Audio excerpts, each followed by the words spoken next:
அதே காத்து வாசம் வேற, அதே மண்ணு வண்ணம் வேற, அதே மக்க வாழ்க்கை வேற, ஒண்ணு மட்டும் மாறவில்லை.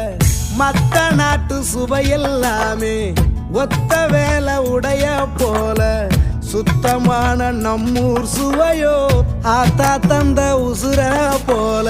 மூட்டி பாசம் கொட்டி சமைச்சது திண்டுக்கல்லு தலப்பா கட்டி, நெய்யூத்தி நேசம் கொட்டி இழுக்குது திண்டுக்கல்லு தலப்பா கட்டி.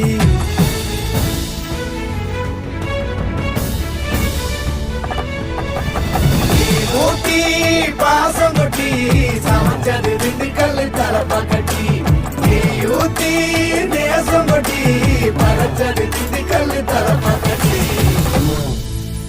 படைச்சது திண்டுக்கல்லு தலப்பா கட்டி.